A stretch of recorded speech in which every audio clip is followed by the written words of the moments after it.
बीच इस वक्त की सबसे बड़ी ब्रेकिंग न्यूज बता दें, एयर स्ट्राइक में मसूद अजहर के 10 रिश्तेदार मारे गए हैं। आरजू, आतंकी मसूद अजहर के बहन और बहनोई भी इसमें मारे गए हैं। स्ट्राइक में मसूद अजहर के कुल मिलाकर 10 रिश्तेदार मारे गए हैं, जिसमें बहन भी थी, बहनोई भी थे और उनके बच्चे भी मारे गए हैं। आपको बता दें कि एयर स्ट्राइक में कई आतंकवादी ठिकानों को निशाना बनाया गया था। अब खबर ये आ रही है कि आतंकी मसूद अजहर के कई रिश्तेदार इस दौरान मार गिराए गए।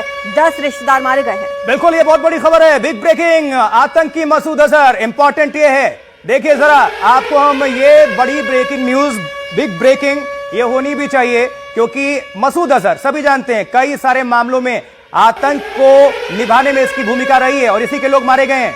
एयर स्ट्राइक में मसूद अजहर के 10 रिश्तेदार मारे गए हैं, जिसमें बहनोई भी शामिल है, बहन बहनोई भी शामिल है। अब अंदाजा लगाइए, जैसी करनी वैसी भरनी, क्योंकि बोगे आतंक तो खात्मा तो ऐसा ही होगा। एक रॉकेट गिरा, मिसाइल गिरा और आप नेस्तानुबूत हो गए, पूरे खानदान परिवार के समेत। एयर स्ट्राइक में मसूद अजहर के 10 रिलेटिव्स मारे गए हैं, यह सूचना मिली है। अभी जैसे जैसे घड़ी जो है आगे बढ़ेगी, वैसे वैसे और अपडेट्स आएंगे, क्योंकि ये सामने निकल कर आएंगे और जो मरने वालों की संख्या है उसमें भी बढ़ोतरी होती जाएगी। राजीव रंजन हमारे साथ, हमारे संवाददाता, हमारे सहयोगी जुड़ चुके हैं। राजीव, क्या ब्रेकिंग, क्या इनपुट्स इस वक्त दर्शकों के लिए? देखिए, सबसे बड़ा इनपुट ये है कि भारतीय सेना को जो टारगेट दिया गया था, 9 टारगेट दिया गया था, और जो पूरे कैंप की बात करें तो 21 कैंप जो थे उसको पूरी तरह से तबाह कर दिया गया, बर्बाद कर दिया गया।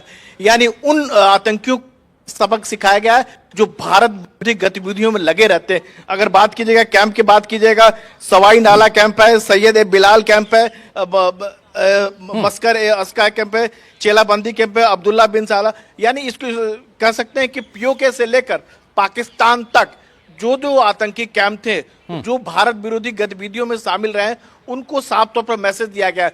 और जो आज प्रेस कॉन्फ्रेंस उसमें थल सेना के, वायुसेना के और जो विदेश सचिव थे, उन्होंने साफ तौर पर दिखाया कि किस तरह से पार्लियामेंट अटैक से लेकर अब तक जो है, जो पाकिस्तान परस्त जो आतंकी हैं लगातार इस तरह की कार्रवाई करते रहते हैं और उसको टारगेट किया गया।